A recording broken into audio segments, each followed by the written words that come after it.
All right, step number 2, or the evolution of the Colt 1911, another range day here. We've got a Colt 1902 military. So we've got a couple of updates over the Colt 1900. First is we've deleted the rear sight safety.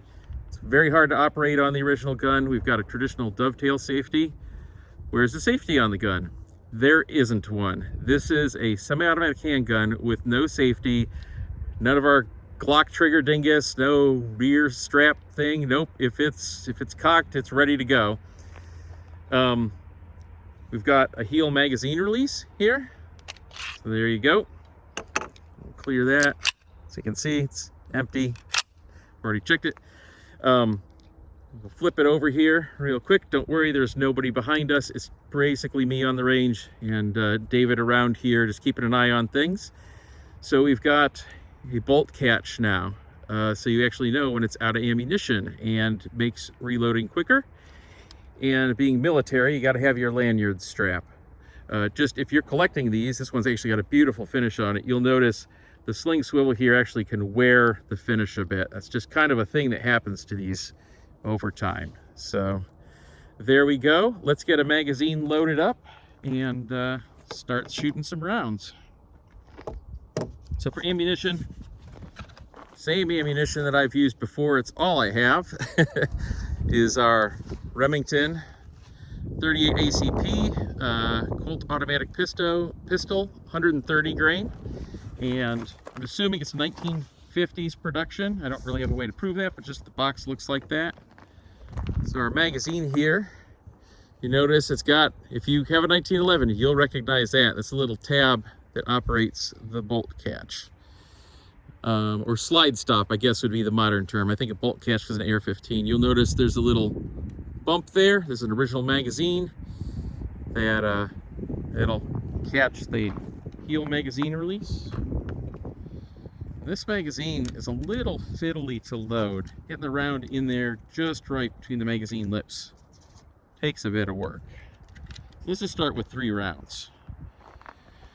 So there we go. And we're hot. All right, one-handed grip, because that's how they did it.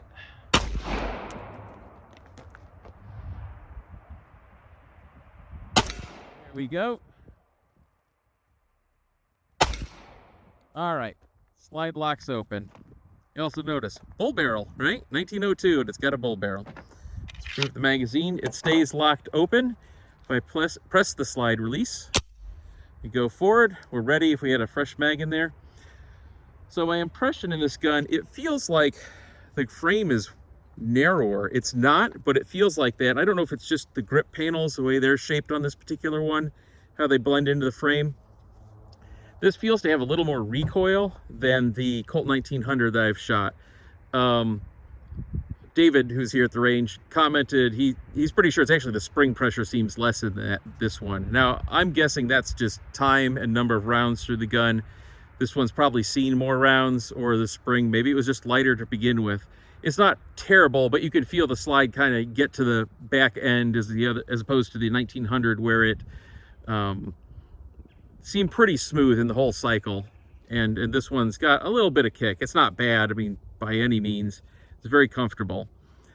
So this is definitely a step forward from where we were at in 1900 as far as the bolt hold open or the slide stop. The ability to lock that open, whether for function in combat or just administratively, so you can tell if there's a round in the chamber or keep the gun open and display that. Not really a thing back in that day, but you know, for us modern folks, that's nice. The complete lack of a safety, I don't know how I feel about that. John Moses Browning seemed to be okay with it. The sight safety actually I don't think was something he liked, and deleted it on this one. As we go down the line, we'll see some other ones, you know, that they've fooled around with safety ideas. But while we're here, let's just put a few more rounds downrange. This is really fun to shoot. And we'll see if I have any more thoughts with a couple more rounds here. So we'll just load another 5 of 38 ACP. All right.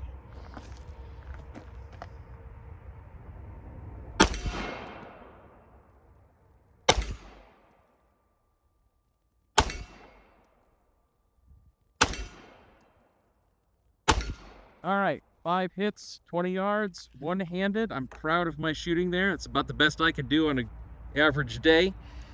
Yeah, I mean, other than it bottoms out a little, like I said, that could be the recoil spring. It's a really comfortable pistol to shoot. The mass up front doesn't feel over heavy, and that long sight radius, I bet that is helping a bit with the accuracy. Just being able to sight. The sights are tiny on this thing. I mean, ridiculously tiny.